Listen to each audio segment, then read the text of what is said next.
Anywho, what we're talking about now, since we're talking about things, we're talking about the natural definition of reality by Jonathan Ochs, and this is an aporia from 2013, and this was suggested by, I think, K-Pars, just on topic. So, as always, this is my first time reading it. I don't know what's going on here. Feel free to ask questions along the way. And at the end, we're going to evaluate it. We have a review system using emotes, spam the emotes, and it's going to go up on a review site, which I am getting back to programming. So, yeah. The thing is the site that gathers them. So, okay. Yeah. Okay. That's fine. So, yeah, the thing is a site that gathers the fourfold. Yeah, that's fine. I mean, like I said, it's just, it's not going to save Heidegger. It's not going to save Heidegger. Anyway, but this is, here we go on this. And as always, feel free to ask questions, and I will do my best to answer them. But who knows? This essay explores the relationship between reality and how we describe reality. On an individual basis, we hold certain facts about what exists to actually be the case in reality. These are our ontological commitments, and we express these commitments each and every time we speak. One may be more or less explicit about what he is ontologically committed to. For instance, one may say apples exist to express his commitment to the existence of apples, or at another time he may say some apples are red. Alright, I just want to point out something so weird about, like, this area. No one ever fucking says apples exists. Like, why would you ever say apples exist? No one ever says this shit. You might say some apples are red, if, like, someone asks you what kind of, like, apples you got and you didn't know which ones you are. You're like, I got some green ones and I got some apples are red, also. But again, that's not what is getting said here. This is like the weird philosophy speak right here. So, yeah. K-Par says, yes, I'm an apple. Yes, I exist. So, like, that's part of the issue is you should, like, these sorts of statements are just so far away from anything anyone ever actually says outside of a philosophy room that you might be suspect already about what's going on. So the author continues, though the latter sentence does not explicitly state the existence of apples, I will, for the purpose of this essay, take both sentences to be ontologically committing. Yeah, so that the point here is that people actually do not take, oops, yeah, that's not what I want to do. I thought I had to underline this one. Some people do not take the quantifier some as defining, as having any existential power. So, like, you say apples exist, and then you could say there some apples are, you know, there are some, no, not there are, just like some apples something, like have a property that they take that to be not have no existential force. The author here is saying they don't care. Like, they're just going to say it does then. But, like, that gets complicated. This is the sort of thing where you, yeah, there are problems in logic where if you're using the existential quantifier, you can get yourself into trouble. Okay. The problem with many of the ontological statements we make is that when we write them out in their logical form, their symbolizations do not always translate to exactly that which we intend for them to state. For instance, suppose I'm rummaging through my refrigerator when my roommate calls out to me from the other room, "Is there any pizza left?" I then look through the fridge to find that we're all out of pizza, and so I respond, "No, there's no pizza." Okay, so we're immediately getting into this shit. There's no pizza. Surely I mean to say there's no pizza in the fridge, though as my response stands, we might symbolize it as follows, and this says, it's not the case that there exists X such that X is a slice of pizza, which would appear to express the claim that there is no pizza in the entire world. Yes, we have no bananas, yes. Latvian says, we need apples, we ran out. I don't know if they exist, hon. Yeah. So these are the, like, you get these jokes sometimes, like, logician is told by his wife, if they have banana, get milk, and if they have bananas, get 7. And so he goes to the supermarket, he sees that there's 7 bananas, so he gets 7 milks, because if they have milk, get 7. They were the anaphora, they were if they have bananas, they referred the anaphora back to the milk and not the bananas. So it's like, lots of problems like this. Okay, does this mean that I've ontologically committed myself to the non-existence of pizza? I should hope not, since I meant for my statement to be restricted to the domain of in my refrigerator, and it would be unreasonable to suppose that my roommate would have any confusion about this implied restriction. However, ontologists are much less understanding than college roommates when it comes to discerning implicit commitments from our claims in their logical form, although perhaps this is just because pizza ceasing to exist is much more tragic for college students than for ontologists. This example represents only one of many different ways in which inconsistencies between our natural language claims and their symbolic counterparts cause problems of ambiguity for our ontological commitments, though it strongly illustrates the specific part of the problem that I intend to investigate, which is expressed by the following question. Alright, this person is got the sickness of many philosophers, run on fucking sentences. This is like one sentence, all of this technically is one sentence, because it's got a semicolon and then they go right into a colon. Look at this shit. There's a semicolon here, and then there's a colon here, and this just goes right to the next sentence. Like, come on, man.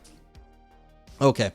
How can we symbolize our statements so that we ontologically commit ourselves to exactly that which we intend to commit ourselves to, and nothing more nor less? I will discuss the account of three philosophers who each hold a unique perspective regarding what is required of a language that serves to describe reality.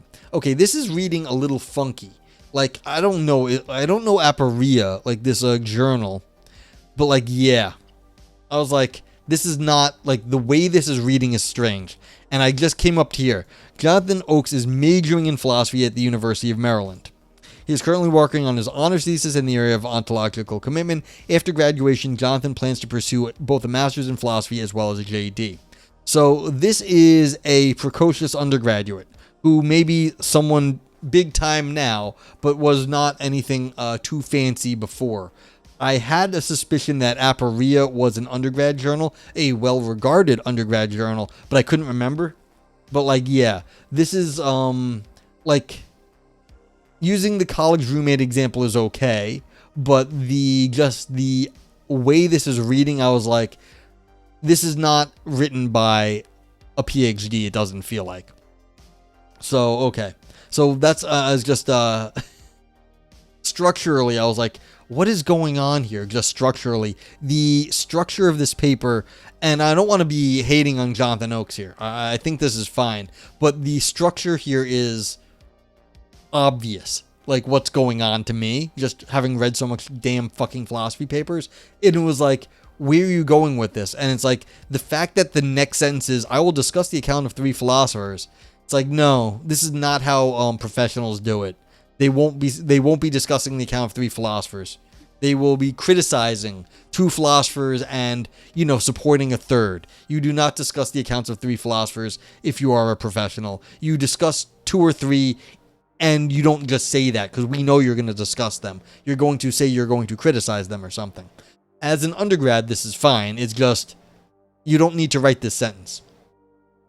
He also has gems like BA Philosophy, University of Maryland, Graduate Diamonds, Graduate Gemological Institute of America, President and co-founder of the UMD Philosophy Club. My main research in philosophy are game theory and rationality. Hey, cool. Good for that dude.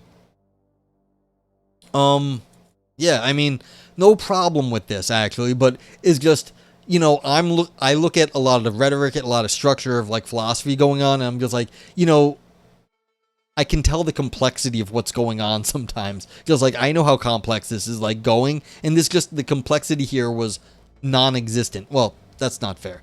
It was just undergraduate level complexity. Well done undergraduate level complexity, but it's still just like, this is not as sophisticated as a lot of stuff I've been reading. So, yeah. And that doesn't even mean it's bad philosophy. It may be very good philosophy. It's just I can tell where this philosophy is coming from. We've read plenty of bad philosophy written in very complex ways on Philosophy Roulette, and it's terrible.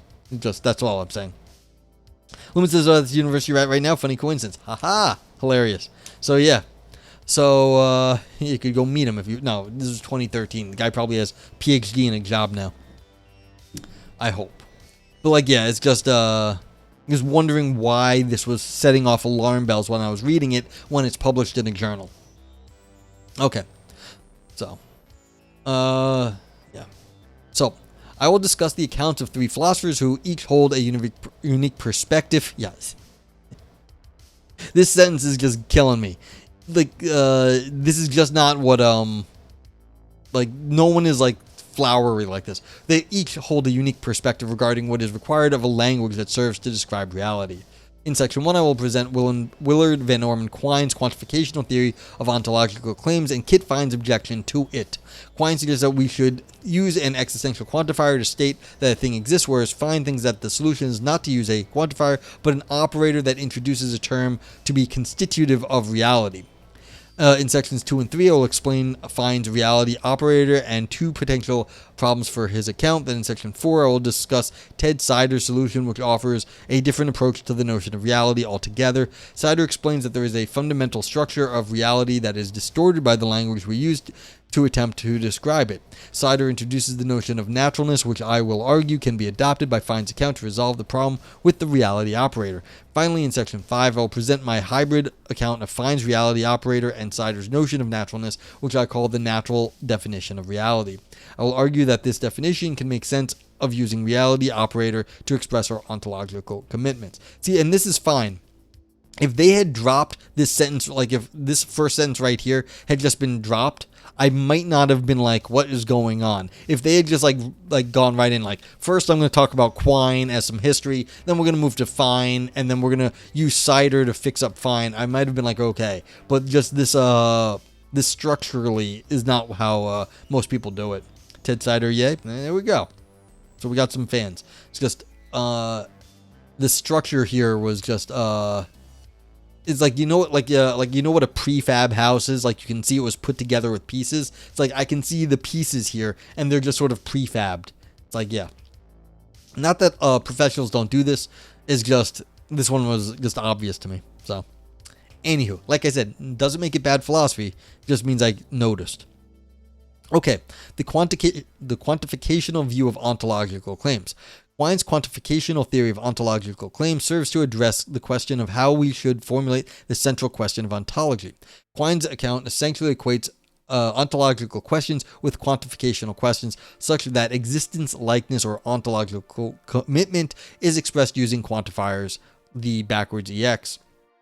For example, when we ask, do numbers exist, we are asking, are there numbers? Since under the quantificational view, the latter question may be formulated from the former by the way of clarification. Therefore, there exists X is the existential quantifier, and the question is whether there exists X is a number. Yeah, so it's just like, this is what we were talking about. Like, if you want to talk about existence and you use a quantifier, meaning there exists some X, you can also say some X. You can use a different thing, not this existential one. Just say some X has some property.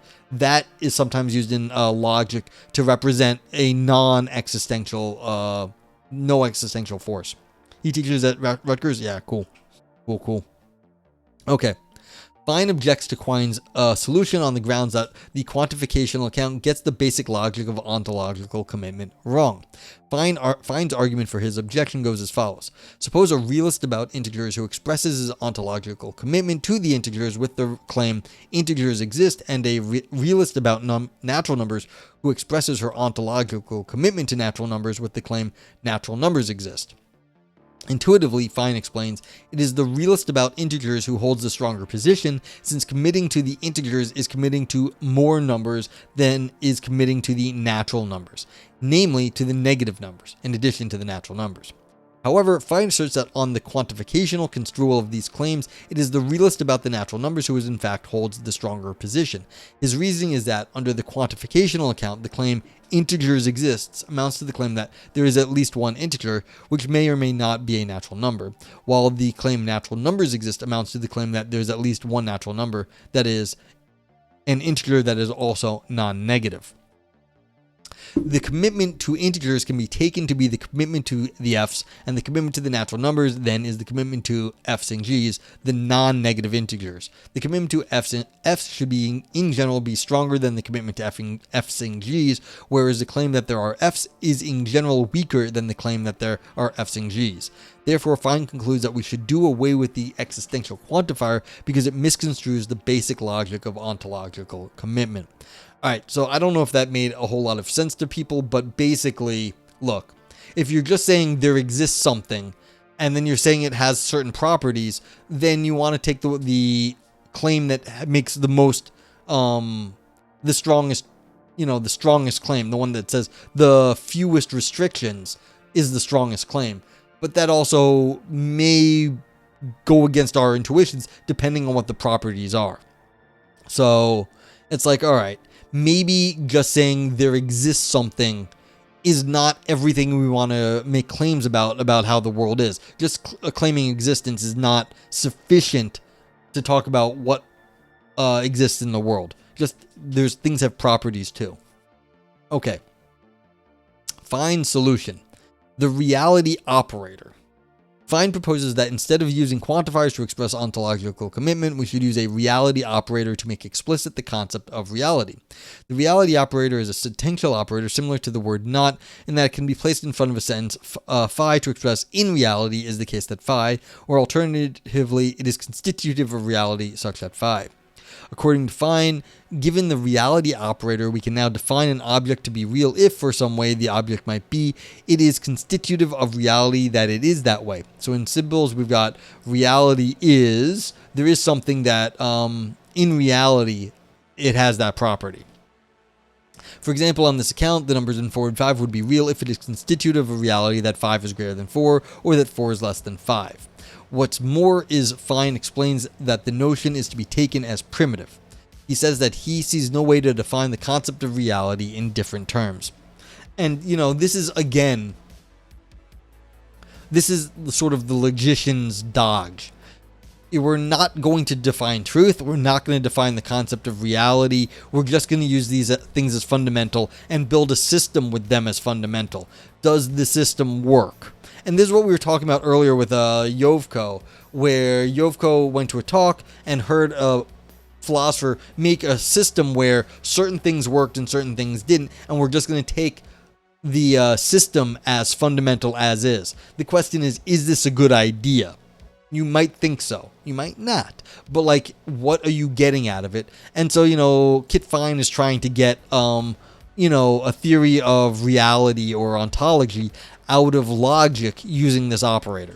And so he's finding a way to have an ontological commitment represented within the logic that's not just the base existential operator, but a little bit more fine-grained. Okay. Fine's reasoning for why the reality operator is the better option can be understood through the following example.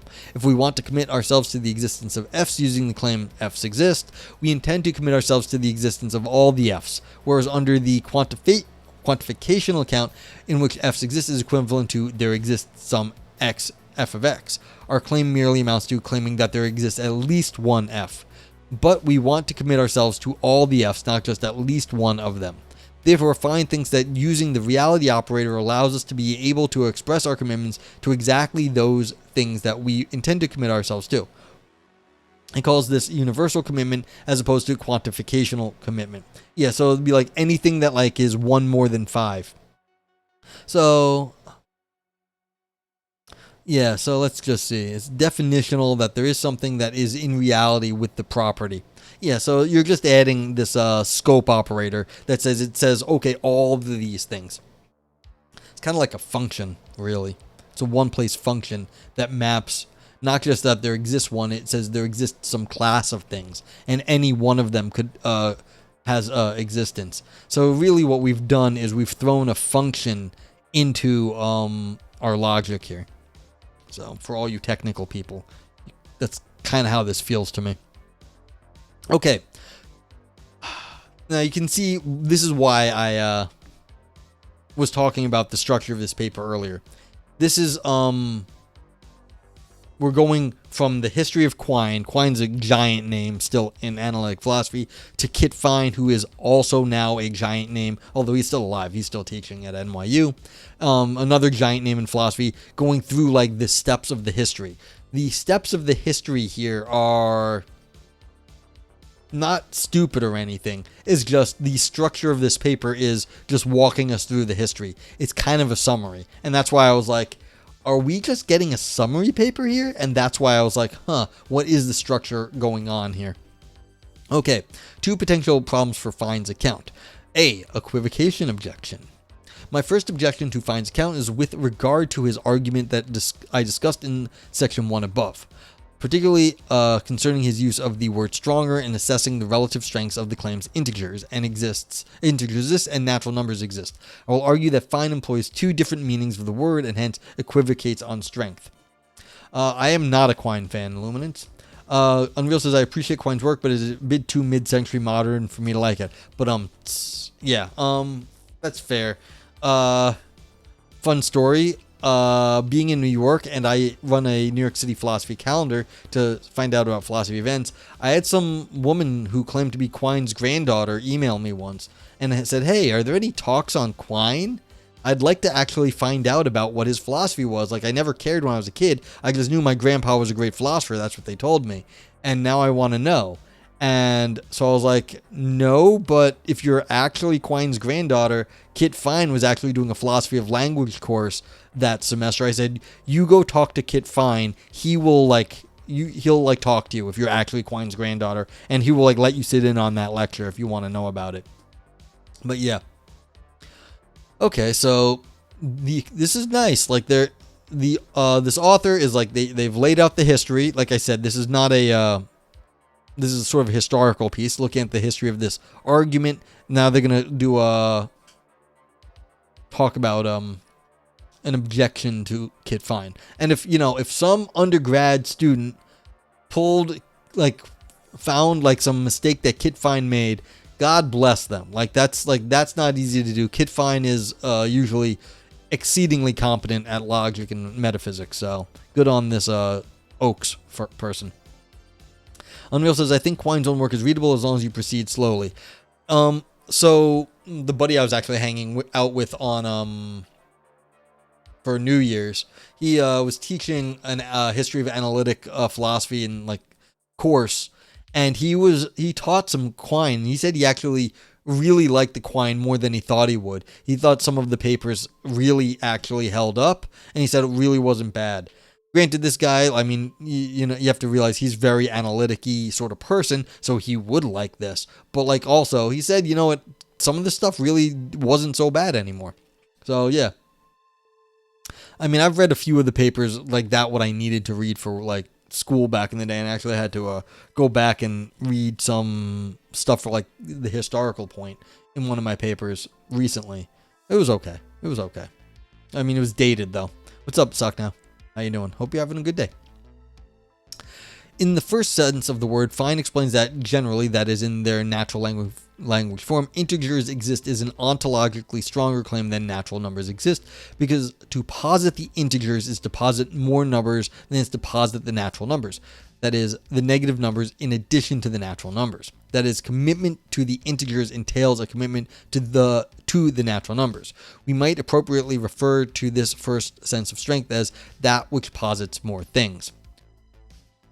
In the second sense of the word, Fine explains that in their quantificational form, natural numbers exist is an ontologically stronger claim that integers exist, because integers express the non-conjunctive.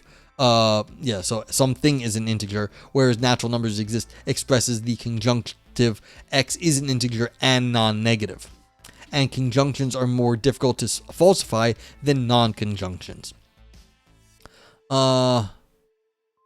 Conjunctions are more difficult to falsify than non-conjunctions? No. Conjunctions are easier to falsify than non-conjunctions because you've got two things that could be wrong.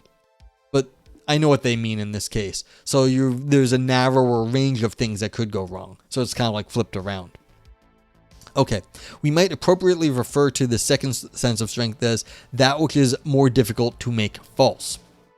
In both cases, Fine uses the phrase stronger claim to indicate that claim which holds a stronger ontological commitment. Therefore, if he is to contrast two ontological claims in their relative strength in their natural language form with their counterparts in the quantificational form for the purpose of deriving a contradiction, then his uses of the word stronger must be univocal throughout. Otherwise, his argument is fallacious. Hence, Fine's argument against the quantificational view appears to be invalid due to his use of equivocal meanings of strength.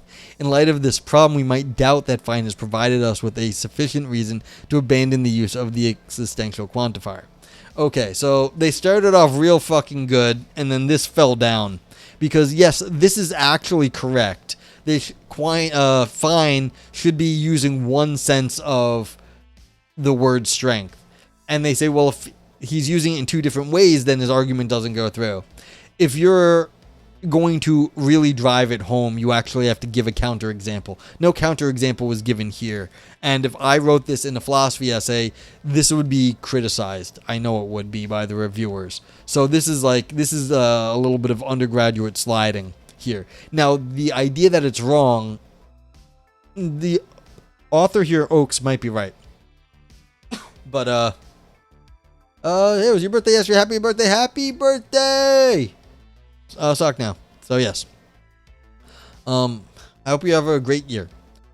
So just like, you can't just be like, well, he equivocated. He may have equivocated.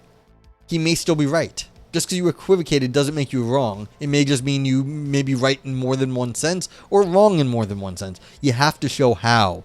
Because I can guarantee you that Fine could come back and be like, yes, and this is how they're equivalent.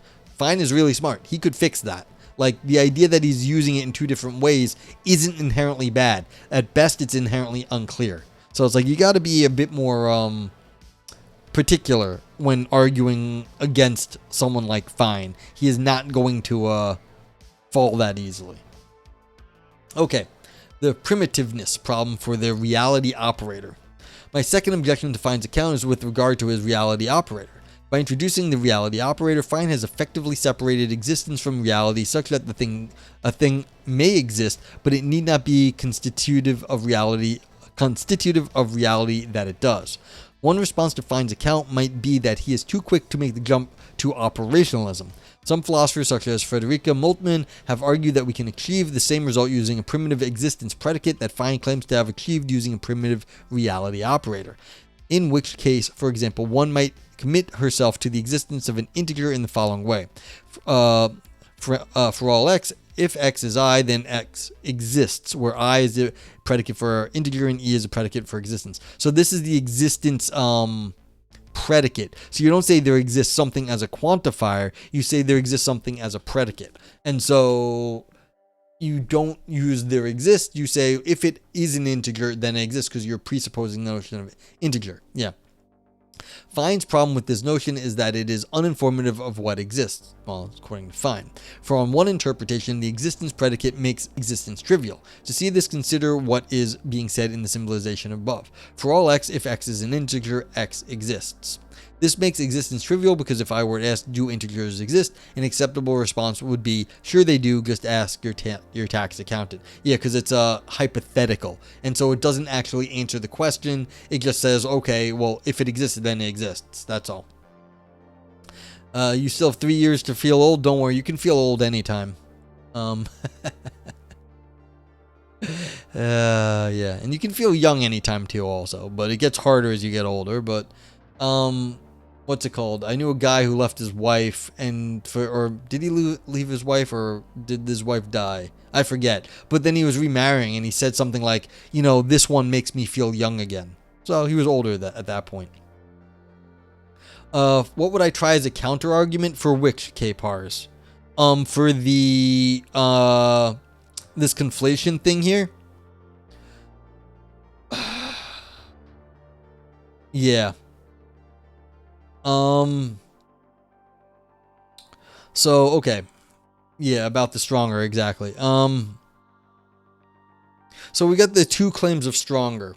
So one of them is making a claim about more stuff existing, and one is making a claim about what it is to be false. So now what you can do is, you can actually take the quantifiers to be more like quantifiers in computer science, where they're ranging over everything in the domain. So it's not that you're saying like, there exists, or for all of this there exists certain things. You can say, look, you're taking for like all like integers 1 to like whatever, and you're gonna go over all the things in an array. So you're actually stepping through. That's what a quantifier is. It's really a really large conjunction or disjunction, and that's what you're doing there. So, will list my field. So it was more than old. Oh no, I'm ancient. I'm ancient as fuck.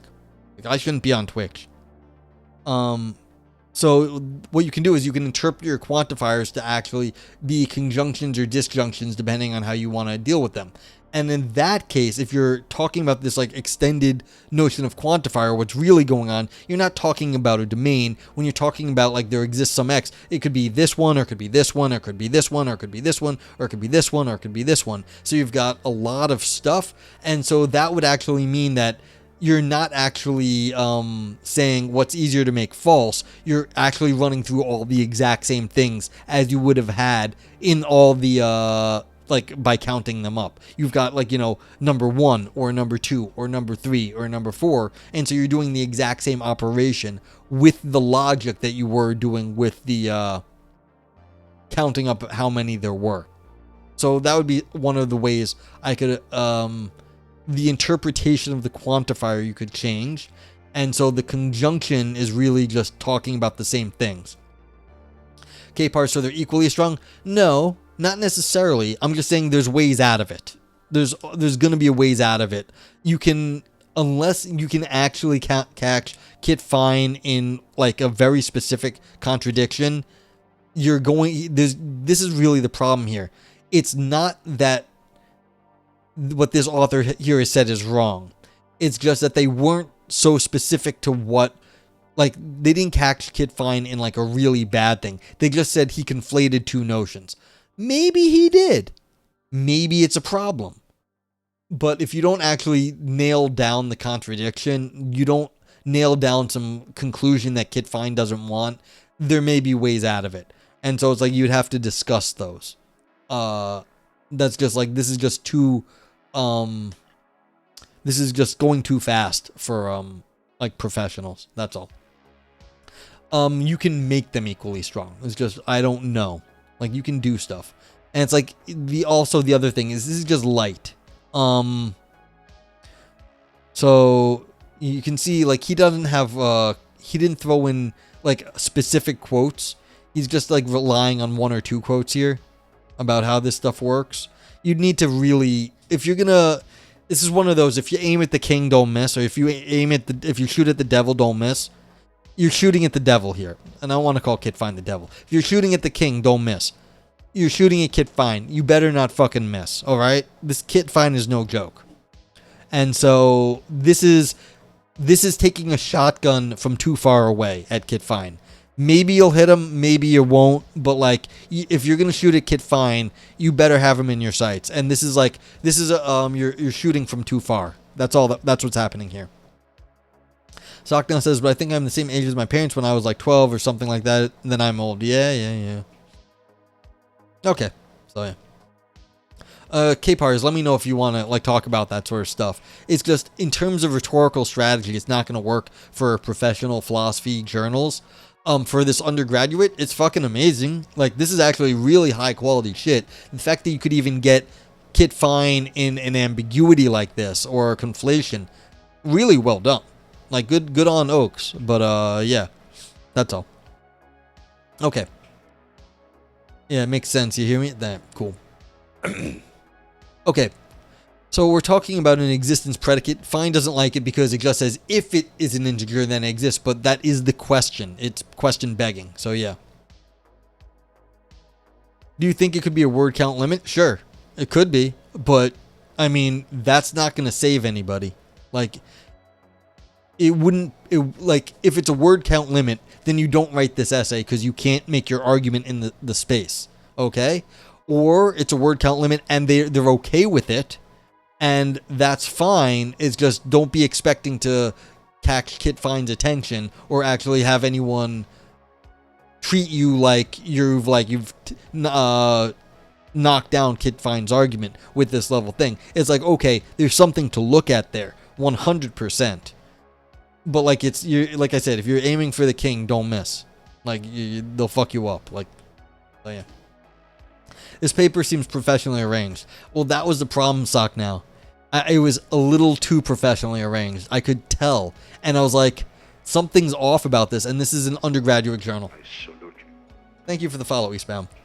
So this is an undergraduate journal, I believe. And it's like a little too too formed, like formalized or something. So I was just like, it was weird. I was like, can't be like, this just isn't how professionals write stuff.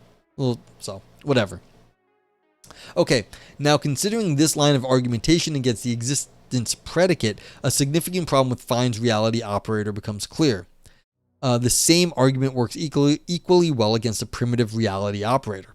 The reality operator needs to be given truth conditions, or else we learn no more about Fine's notion of reality than we learn about the existence if we take the existence predicate to be a primitive. I'll refer to this as the primitiveness problem for Fine's reality operator. Yeah, I mean, okay, so the structure of this argument is that Fine criticized someone else, and then that argument can be turned on Fine too. Again, this is not very specific to what Kit Fine said. Now, you can say, okay, that applies exactly to Kit Fine, but again, if you were going to really aim for Kit Fine and take him down, you have to go in and be like, he said this exact thing, and then this contradicts what he said up there. This, like, sort of jokey style argument here, I get it, but that's not going to fly at professional level. But, like, the whole point is that, okay, he's saying it's uninformative, this other version. Well, okay, yours is also uninformative, fine. And then what he's going to respond and says, I know it's uninformative, but it works in terms of the structure of the logic. It's correct. And he's going to say, this one is bad in terms of the structure of the logic because it's a hypothetical. That's not what we were asking if integers exist. Not if the hypothetical is correct. You're just asking, do the integers exist? And Fine's going to say, I say they exist in reality. And so Fine says, my language is going to reflect the language of how we actually speak. So yes, it's uninformative, but it's reflective of how we actually act. And so that's how Fine would get out of this one, I think. Listen, I'd rather us have Tuteo like them having this paper instead. Oh, okay. Yeah, you instead of yeah, exactly. Okay. Yeah.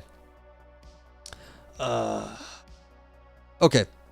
Though these objections present some serious problems for Fine's account, I believe that the reality operator can be reinvigorated. In section 4, I will discuss the account of Ted Sider, which can be taken to be an alternative solution to the problem of ontological commitment. Sider offers a notion of reality in terms of its fundamental structure. I will show how incorporating aspects of Sider account can relieve Fine's account of the two problems discussed above. Okay, so hopefully more will be said. The fundamental structure of reality. In his book, Writing the Book of the World, Sider explains that the ultimate goal of metaphysics is insight into the structure of reality and insight into what the world is like at the most fundamental level. He asserts that discerning reality's structure entails finding patterns and figuring out categories for describing the world. Often he refers to this process as carving reality at its joints, and he just capitalized he when referring to Sider. Maybe he really likes Sider and decides he should be capitalized all the time, even in pronouns like God. Okay. These terms, structure, fundamental, and joint carving, seem vague, and it is almost as if Sider intends for them to be this way. In my opinion, an attempt to define them explicitly defeats the purpose of our using them. This is because there is a sort of intuition behind our understanding of that which is fundamental and joint carving in the world. To understand this, consider the following example. Imagine three objects. All right, I want to smack this person with their use of colon here and then semicolon here. And, like, that's not how the semicolon works in this case. Imagine three objects, two electrons in identical intrinsic states, and a cow. Sider explains that it is the most natural thing in the world to say that the two electrons go together and neither goes with the cow. Hence, the three objects can be divided into two groups, one containing the two electrons and the other containing the cow. Yeah. It would seem very unnatural and puzzling if one were to suggest any other grouping of the three objects, most likely because the electrons share nothing in common with the cow and many things in common with each other. This sort of investigation is what Sider means by carving reality at its joints, discerning what is most natural about reality and ontologically committing ourselves to those natural things. Alright, I actually have no fucking clue. Like, I understand your grouping stuff here. I don't understand how you're supposed to read anything ontological out of this. Like, okay, Ted Sider, but like, I'm not, like, I get why you're grouping it, but I don't know how you're getting anything fundamental out of this. You're more annoyed at the double spacing? Yeah, that's fair too.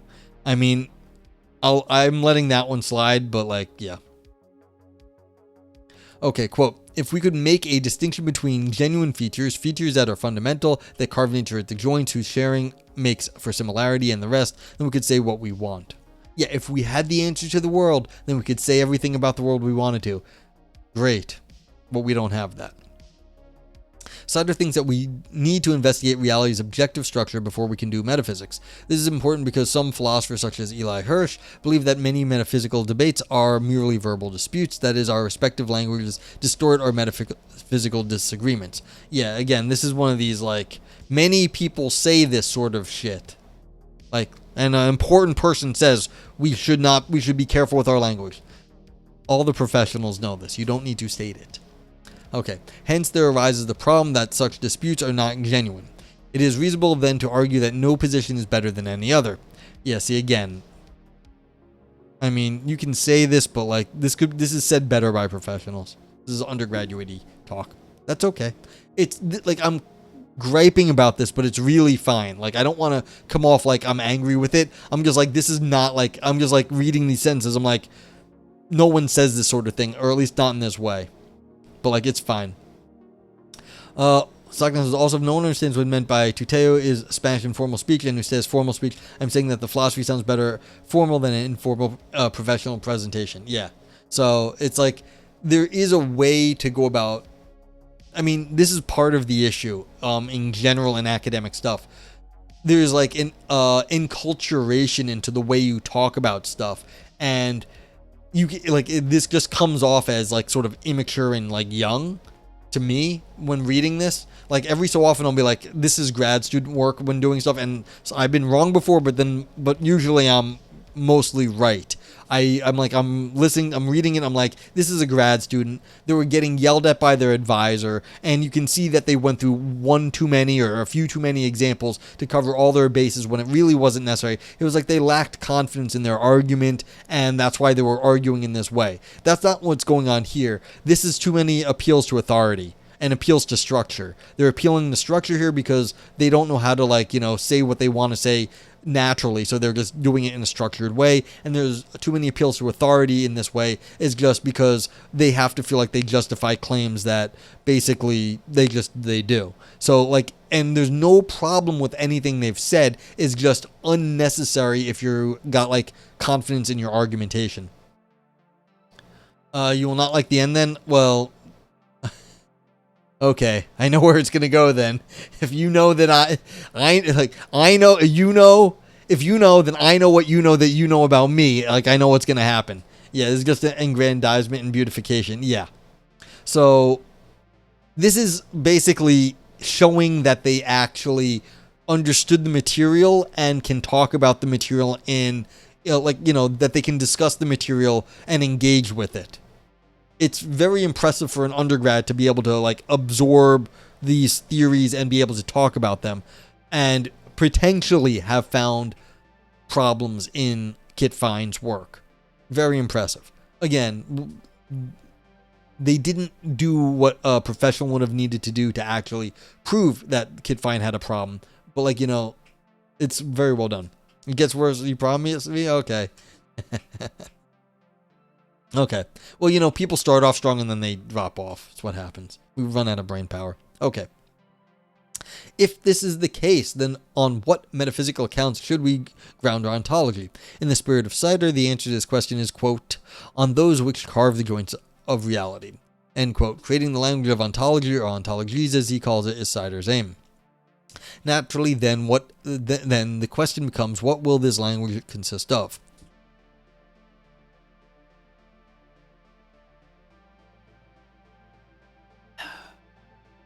This is a more difficult question to tackle, but Sider has left us with certain guidelines for determining what carves at the joints. For the author's purposes, I will not address all of these guidelines, but I intend to discuss one in particular. That, quote, only the most fundamental things are to be included, end quote. Since every word in this new language must be joint carving, no term or sentence can be less fundamental than any other. For Sider, the window, so to speak, into the fundamental is that which is natural. That is, there is a natural interpretation of the way that things stand in reality, and the task of discerning that which is fundamental first requires examining what is natural. Our job then is to determine which terms are more natural than others, and only the most natural terms will be included in the language of ontology. Excuse me. This is what I mean when I say naturalness. In order to state facts of comparative naturalness, Sider proposes a two-place operator N, which operates on open sentences and yields a closed sentence. Stockton says, also I have a question regarding these logical notions, their own or did he borrow them? I just want to know this. Oh, these are standard things that these philosophers have created. So these logical notions these are established things that people have put out there, some more than the others. Like Quine was writing about this stuff in mid 20th century, and so this stuff has been expanded on for a long time, and all this stuff now, these people are still alive, but these are major philosophers, and so everything they do is well established. So the logical notions that they're using here are not necessarily good, but they're well discussed. So you may disagree with them, but yeah. It's these are just notions in formal logic or formal philosophy. Okay. Yeah, and feel free to ask more about that if that was not what you wanted me to if you have other questions about this, let me know. They're not just making the author's not pulling this stuff out of nowhere. Okay, a sense of the form n, phi, psi, where phi and psi are senses, may have the free variables that state phi is more natural than psi. Okay, the naturalness operator is important because we can use it to determine what statements should reflect reality's fundamental structure. Consider the following two sentences: pigs have wings and pigs roll around in the mud. There's nothing more fundamental than these sentences. If we consider, what do you mean there's nothing more fundamental than these sentences? Okay, we're defining it that way. We define these are two fundamental sentences. Fine. If we consider the terms involved, pigs, wings, mud, etc., they're each equally basic and fundamental. Nonetheless, pigs roll around the mud is clearly more natural than pigs have wings. Thus, we may express the sentences comparative naturalists as follows. So, natural, mud versus wings, where M stands for pigs roll around the mud, and W stands for pigs have wings. Okay, so this is just taking our intuition about things that exist in the world and giving it a naturalness scale on it. Okay, just a comparative operator. So, yeah. Stockton says, so he's borrowing them. I would have given my own formulas and further explanation rather than just talking about them. Well, we have to get to the end first. So everything he's been talking about at this point is leading up to his solution. So what he's going to do is then combine two things. So we're going to get his own formula at the end, or at least that's what he said he was going to do. So it's at the moment he's going to put this formulation together with Kit Fine's stuff. That's where he said he was going. So we're going to get to his own formula. It's just he's leading up to it. I mean, it's just the structure of the argument. History, Fine, criticism, Sider, and then you're just going to combine the Fine and the Sider to get back to answering the problem that Kit Fine raised in W. Willard Van Orman Quine's formulation. So yeah. Okay, for the remainder of this essay, I will present my account for why Fine's reality operator can benefit from incorporating Sider's naturalness relation.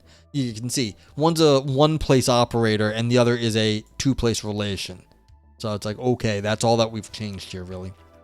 Okay, as a condition for that which is stated to be constitutive of reality. That is, we can use the naturalness relation for determining whether or not something is indeed constitutive of reality, that is, whether it is worthy of placement within the scope of the reality operator. Doing so should serve to circumvent the primitiveness problem for the reality operator, because where Fine's account is accused of being uninformative of what reality is like, Sider's account is acclaimed for tackling just that. The naturalness relation can provide the terms by which we can attribute truth conditions to the reality operator. Okay. I mean, no, this is not going to work. I can tell you why. Because naturalness will then have to be defined either in terms of strength, in terms of either of the ways that the author here defined strength, which was, okay, in first the count of how many objects are being talked about, or versus falsifiability. Naturalness, what would you actually consider to be more natural? Falsifiability or number of objects? These are both very fundamental things to being human, being able to count more than others and be able to say the world is one way or the other. Now, maybe you're just going to fall down on the logic side, but you don't necessarily have to, and you could make an argument for the math side too. That like maybe truth and falsity is like an abstraction. So it's like the naturalness itself is not going to determine what counts as natural when you're getting to these fundamental things. It's not like one of these is pigs fly. Like being able to count more than the other is not like pigs fly compared to truth and false. What's up, Sam? How you doing? Hope you're having a good day. Kind of clunky that way, but you see, yeah. Well, that's part of what I've been griping about this essay, is that this is not an elegant paper. This is a formulaic paper. And I could tell that it was like, that's what it is. It's like, it is clunky. That's correct. And I don't think it's going to work either, which is unfortunate, but like whatever. So it's like he's saying that Fine's account can tackle the conflation issue, the uninformative issue. I don't think so. Okay. Employing the notion of naturalness in Fine's account should also validate his argument against the quantificational view, which I objected to on the grounds that he equivocates on the word stronger. Okay, that's this one right here. Wait, so what was this one? Wait. The uninformative one? Okay, no. So I said it wrong. So what I just said was against this one down here, and then the uninformativeness one is like, no, because naturalness, again, is just based off your intuitions. So that also is going to be a problem here. Enjoying some existential ennui. I hope it's beautiful for you, Sam. I hope it's beautiful. Okay. Employing the notion of naturalness in Fine's account should also validate his argument against the quantificational view, which I objected on the grounds that he equivocates on the word stronger. See the subsection A and 3 above. For since Fine refers to positing more things as the intuitive position when he says the claim integers exist is stronger than the claim natural numbers exist, he might be correct if what he meant to say is that the claim integers exist is more natural than the claim natural numbers exist. On this construal of Fine's argument, in which we talk about strength in terms of that which is more natural, his assertions about the relative strength of the two claims become harmless, since he is merely asserting that expressing our ontological commitments using quantifiers is less natural than expressing our commitments in ordinary language. Sublime. Sublime. That's lovely. Yeah, again, so now we're just switching out the word more real for natural. This is not going to save anybody. Like, this is just half dozen of one, six of the other. We should have made it peace with the absurdity of existence before we left home. We should have. Well, I did a long time ago. Socknails, but if you're wanting a formulaic paper in a proper analytic philosophy sense, you would want the logic and definitions of terms on top first, then you would get into argument defense where your informal logic is combined with your formal notations. Okay, you've got a point. The issue here is, again, this is an undergraduate writing about big name people. It's a formulaic paper about big name people talking about big ideas. Nothing here is in question. These are all like standard big thoughts from big name ideas, big name people. There's nothing that is actually, like, if you're in this area, there's no question about any of this stuff. So this is more like, I think you were here, but we were saying it's sort of like, just sort of like hagiography, like we were just saying how great everything is. It's like they have these big ideas and they're just taking them. It's like, yeah, you might want to do what you're saying, but like what you're saying is even more interesting than what's going on here. That's not even happening here. They're just talking about these big theories from these guys. They don't need to define them because you can look all this stuff up and it's like, it's okay. Sam says it has nice depth and flow with some hard-hitting feels that make it so very tangible. Oh, that's wonderful. I mean, I hope the waves like come and go and you can like chill out. Okay. But this is the issue, is that they really like the relational theory of naturalness here. They think that's going to get them somewhere. that's not going to get them anywhere. It's like you can interdefine reality and naturalness. Like one is more real. You can define one in terms of the other, and then that's just what Kit Fine meant by reality. And that's what this author is doing here. You're saying, okay, Kit Fine really meant this more sophisticated naturalness thing. Kit Fine don't give a fuck. Like he's like, yeah, sure, whatever, dude. Stockton says, yeah, but you would want your own spin on just regurgitating information, not gonna lie. Yes, but you can only ask so much of this author. Like, this author is, like I said, this is an undergraduate paper. It's an excellent undergraduate paper. Again, I don't want to be coming off like I'm so critical of this. This is not, like, it's not bad for what it is. It's actually quite good. The problem is, it's just, I'm evaluating it according to my normal standards.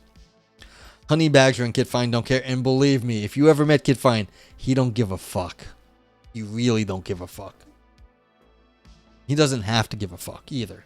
Like, I'm not even criticizing Kit Fine here. He don't have to give a fuck. Like, he's got that sort of position. Okay, the natural definition of reality. With that, let's consider what this new formulation will look like. I will refer to it as the natural definition of reality.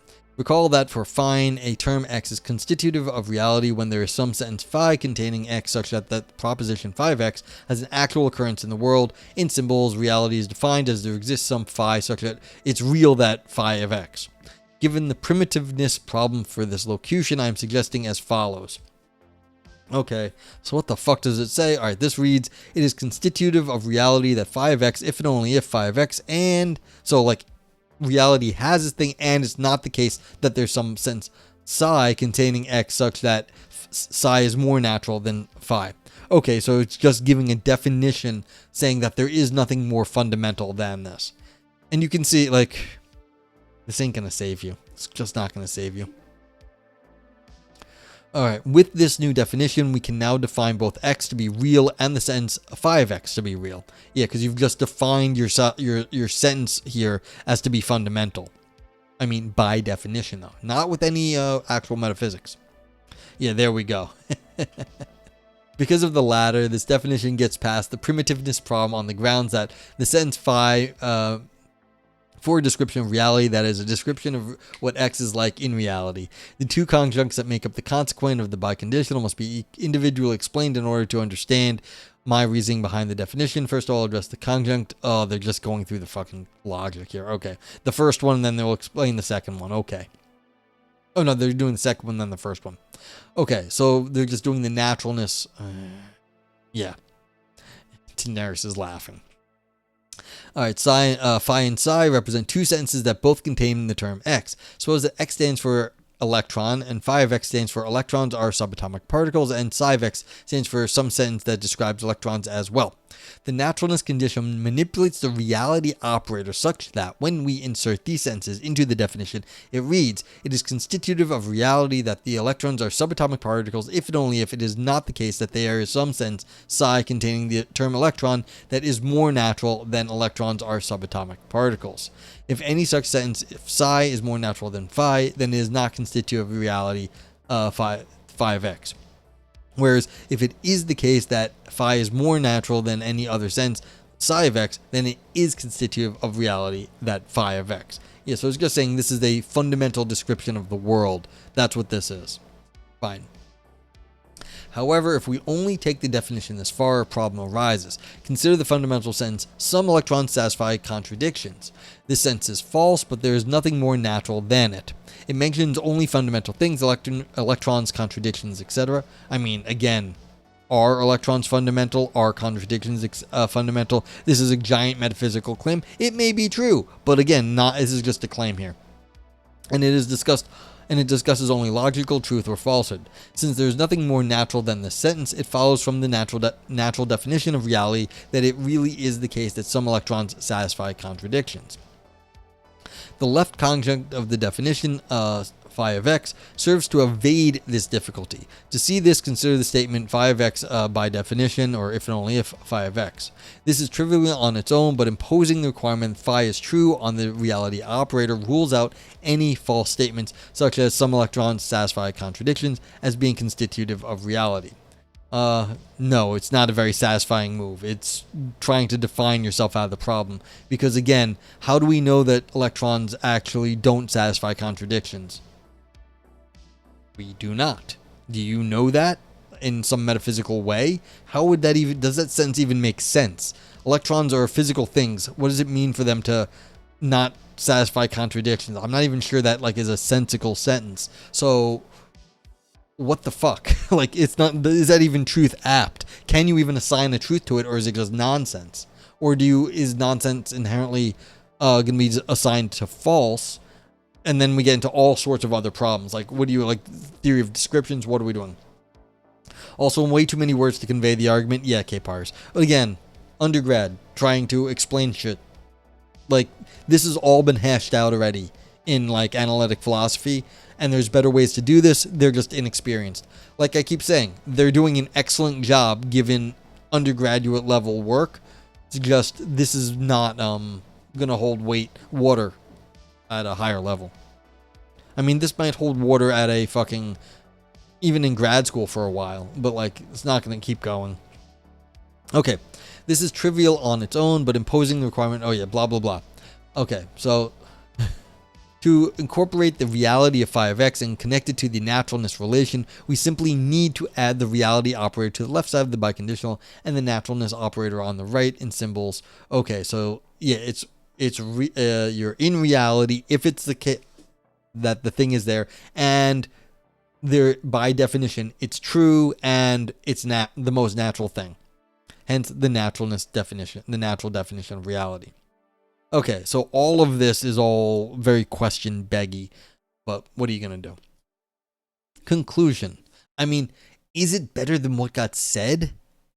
No, it's really not. It's just more complicated, but okay. We'll get to the end of this, because this is the end right here. Conclusion, the case for the ontological commitment. What progress does the natural definition of reality make towards resolving the problem of unwanted ontological commitment? Again, see, this is just like explaining what we're doing now. They could have just done without that sentence, but like, yeah, it's fine. If Fine's notion of the strength of ontological claims is in fact defined by how natural the claim is, then my definition certainly points us in the right direction. However, to explore what a correct account would look like and to describe what that account entails are drastically different endeavors. The most notable difference is that the latter gives us a solution, whereas the former makes progress but is incomplete. The next step is to determine what it means for one thing to be more natural than another. I have proposed that the truth of a claim weighs heavily on whether the claim is constitutive of reality, and that truth is an individual requirement separate from the naturalness condition, yet both must be met in order for a thing to really be the case in reality. Alright, let me just pause here and let's do some actual fucking epistemology. What grounds do you have for claiming something's true that would be different from the naturalness condition or any other justification? If you give me I will grant you whatever justification you want for like your definition of knowledge and truth. Let me give me any justification. Okay, I grant it to you. we're going to call it the naturalness property here. That is the most natural thing. Okay, now why is it true? It's not, you can't appeal to the naturalness thing. I just granted you that. That's what you're calling naturalness. That's not truth. You have to appeal to some metaphysical claim that you can't possibly fucking know, and you will never know about reality because you just granted yourself, you were just granted all that for your naturalness property. So the idea that there is something that is they're leaning on truth is empty. This is an empty claim here. Actual fucking epistemology, and I'm gonna throw hands. That's exactly what's going down here. Like, you cannot rely on a theory of truth to define reality because you're getting circular. That's all it is. And same with naturalness. Naturalness, reality, and truth are all going to be circular here. Like all these ideas. So it's like, if I grant you whatever you want for your property, then you can't talk about truth anymore because there's nothing left. Okay. Therefore, the author says, it follows that the truth of a claim has nothing to do with how natural it is. Yeah, that's right. This is exactly it. It's like you have to define it otherwise. And that seems odd. Now they're starting to get worried. They just realized something happened and they don't understand it. Okay, then they continue. Though at the same time, it does corroborate Sider's notion of reality structure. What the fuck is that? On the very first page of his book, okay, let's find out what Sider said in the introduction. Sider explains that that discerning structure means inquiring into how the world fundamentally is, as opposed to how we ordinarily speak or think of it. So it would make sense that truth, value, and naturalness are wholly unrelated concepts. What? Okay, so it says, yeah, the way the world is might be different from the way we think about it. Okay. Hello, Energy. What are we talking about? We are reading this paper on how to define what exists in the world. It's kind of this logic-y take on things. Unfortunately, it's not a very good paper, and we're just getting to the end. There needs to be distinguishing. Yeah, there definitely needs to be some sort of clarification here, and it's sometimes what we say and how the world is come apart. That's not going to save anything here. You're worried about property errors right now? All right, there you go. Is this logical positivist BS? Not even. This is I didn't realize this when I started, but this is like undergraduate level work. This is a very good undergraduate level, but it's like published in an undergraduate journal, a very good undergraduate journal, but like this is not going to hold up under scrutiny. So this is like, I wouldn't even put it at like logical positivist stuff. This is like a student showing that they know how to talk about the ideas. That's all that's happening here. Tindera says, so the main argument is that by connecting Sider's notion of naturalness with Fein's reality opera, we can create a stronger and more precise framework for understanding and characterizing reality's fundamental structure. That is accurate. What's the argument they're making? So just as Tindera said right there, it's that in logic, we can define, like we can say there exists something. And then, Kit Fine said that's not enough to just say there exists something. You have to say it exists in reality. And then this author is saying, well, you can't just say it exists in reality. You have to say it exists in reality and most fundamental, which they're calling naturalness. So it's not just that what exists, it's existing in reality and is most fundamental. And so that's what they're trying to do. They're trying to make it more and more precise, logically speaking, what we're talking about really exists. So you can't just talk about electrons. You have to say the most fundamental properties of the electrons. That's what exists in reality. Not some cows don't exist. It's going to be the electrons are fundamental and their fundamental properties. So that's what we're talking about. I don't have any idea what fundamental means here either, Energy. This is why I keep harping on what they mean by natural or reality or truth is all going to be circular. And the idea that they think they're making this more and more precise is just relying more and more on whatever their intuition is for this stuff. So it's not good.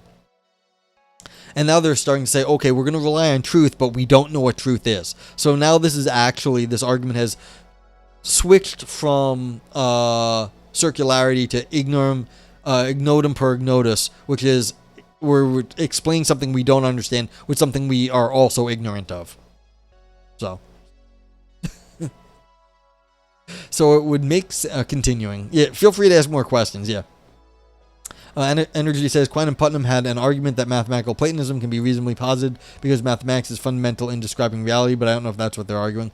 I don't remember the argument between those two, but yeah, there's a lot of people who are mathematical Platonists still, so that's not a crazy thing to say about people, that there's a lot of them out there, that a lot of mathematicians are Neoplatonists, basically, so yeah. Yeah, and we're getting into the fallacies, yep. Okay. Alright, so finishing this up, though. So the author says, so we're saying, look, truth and the way we talk about it come apart. So it would make sense that truth, value, and naturalness are wholly unrelated concepts. No, it does not. That doesn't make sense at all. You can talk about that, but that doesn't make sense. Okay, for truth, value is concerned with language, but naturalness and fundamentality, as Sider describes them, have nothing to do with language. Why is truth, value concerned with language? Why would truth, value be concerned with language? What? Okay, these are concepts that we use in our attempt to get at what reality actually is like, with the language we use to describe it aside. But how could we possibly do this? Trying to describe reality or anything for that matter without using language would be like trying to lift yourself up by your bootstraps. This leads me to believe that metaphysics and ontology are not intended to mix. Then what the fuck were you doing in this paper, my friend? Yeah, DeMarch says, wait, what's it called? Explain something out of ignorance. This is ignotum per ignotus. Ignotum per ignot. I can't remember if it's ignotus or ignodius. This is ignorant. It means ignorance from ignorance, and you've also got obscurum per obscurius, which is the obscure from the even more obscure. And so it's about the journey of discovery. Yeah, Latvian. So this is what happens when people start. This is one of the ways people duck out of things, and this is my favorite actually fallacy, where people think they're like, oh, we don't know this, but like we're relying on truth, and truth is going to save us. Well, guess what? You don't know what truth is, and it's even more obscure than what you were talking about, or more like we have even less understanding of that. And like they think by talking about truth or talking about some big thing, like, oh, that's going to be like, oh, when we figure out that thing. Well, it's like, then we never explained what was going on in the first place. Yeah. So these are like, yeah, I've spent a bunch of time looking at fallacies in my past. Is this philosophy paper equivalent of a null hypothesis? Yeah, I mean, I don't even know. It's like, this is a philosophy paper equivalent of showing you know how to talk about philosophy. That's all this is in the end. The fact that they didn't have, like, let me just finish this up and then we can discuss it. It's literally the last paragraph. Okay. It's like having a complex idea, taking shorthand notes on a piece of scrap paper. Oh God, what are we doing here? That you only can perfectly understand, and then delivering those notes to someone else to articulate what you're trying to say, giving him no explanation whatsoever. Metaphysics is the language we use to do ontology, but the problem is that the finished product is intended to reflect reality structure, while metaphysics, the means, is like the piece of scrap paper. It distorts what we mean to say. Thanks, Kant, that we just can only see through the. We only see the phenomena, not the noumena. For this reason, I believe that Sider is on the right track. Carving reality at its joints and then creating objective language to talk about it is key to establishing a perfect ontology. Therefore, we must discern reality's fundamental structure before we can know what to ontologically commit ourselves. Okay, and now we can discuss. So, as always, we rate the paper. We use emotes, and if you thought this paper was fun and made your brain dance, give it a brain dance. Spelling and capitalization do matter here. Nog Scream, existential artistic drama. Nog Oro for the Ouroboros, deeper ancient ideas. Nog Knife for slicing and dicing arguments. Nog Navel, navel gazing only for academics. Nog Turd, all style no substance, still poop underneath. And Nog Grapes for big claims that shrivel up. You can also use the global vote yay and vote nay of Twitch, and my vote meh. Note all the emotes in the green will make I calculate an overall score, will make the score go up, and all the ones in the red will make it go down, and the vote meh actually makes everything go towards the middle. But yeah. So yeah. Unfortunately, like I was saying, for an undergraduate, this is very impressive and very good. As far as philosophy goes, no, it's not. It's not doing anything for me. In fact, I'd just be like, no, this is a good example of how to structure a paper if you are learning to write philosophy. This has got very sort of nice, simple structure. It discusses some big names, and it, they did a decent enough job trying to. They did an admirable attempt, given their skill level, to criticize Kit Fine. Very impressive for undergraduate work. As far as I'm concerned, this is not good at all. Like, none of the arguments were sharp enough. None of the arguments were landed, as far as, like, not only were not sharp enough to actually get it, like, the actual problems with what Kit said, they didn't land either. Like, you need to make some point, really, and saying, well, Kit was vague. Okay, was Kit vague? Sure, maybe that's alright. Does that show that his arguments were wrong? Well, maybe you showed his arguments were good, but did his arguments fail? You have to show why they fail, and they fail in a way that matters. And that didn't happen here.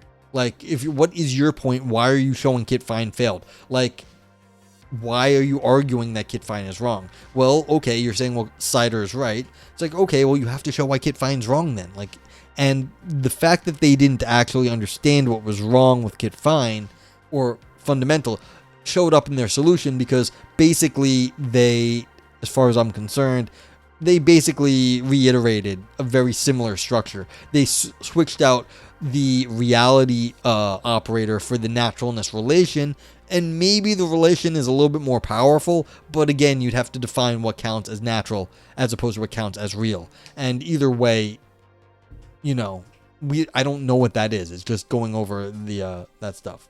So unfortunately, this is not grapes. What they said they were gonna do did not happen. They tried. You're gonna get a Nog knife too, because they tried to be very analytic and give you some arguments. But this is only good in terms, for me, of being at undergraduate work. As far as undergraduate work, showing that you can do all this stuff, it's really actually quite good. As far as philosophy that other people should read, no, do not be reading this. Like, I'd just be like, vote nay. Sorry. So, like, sorry. Yeah, and the navel gazings are all very fair. Thank you for all rating here. Latvian Jesus, Energy Diameter, Unreal Brian. Yeah, I mean, if it's not your audience too. Watcher of Games. Thank you for the follow, Crazy Cat. So vote yay. Oh, DeMarshall gave it a vote yay, but didn't go through. If you want to fix it, you can, or else I'll fix it later for you. But like you have to capitalize the Y and vote yay. Sock now, thank you. K-Pars, me, Latvian Jesus, yeah. Can you tell about Kit Fine? So Kit Fine's a British guy. He is really, really fucking competent at like analytic philosophy. He is, I think, a named chair at NYU. So he's like scary levels good at analytic philosophy. Tinderos, thank you. Nay, grapes, and navel gazing, yeah. So, yeah, he's done a lot of work in analytic philosophy, analytic metaphysics. I've run into him a few times around the city. Sometimes he's at the workshop I go to, sometimes other stuff. So it's like, I mean, I've actually, like, if I passed him on the street, I'd say hi. He'd probably say hi back. Yeah. But, I don't have like a ton to say about him, but it's just like all this analytic stuff, like these sorts of discussions about how to define things using logic. He's got his fingers in all of this.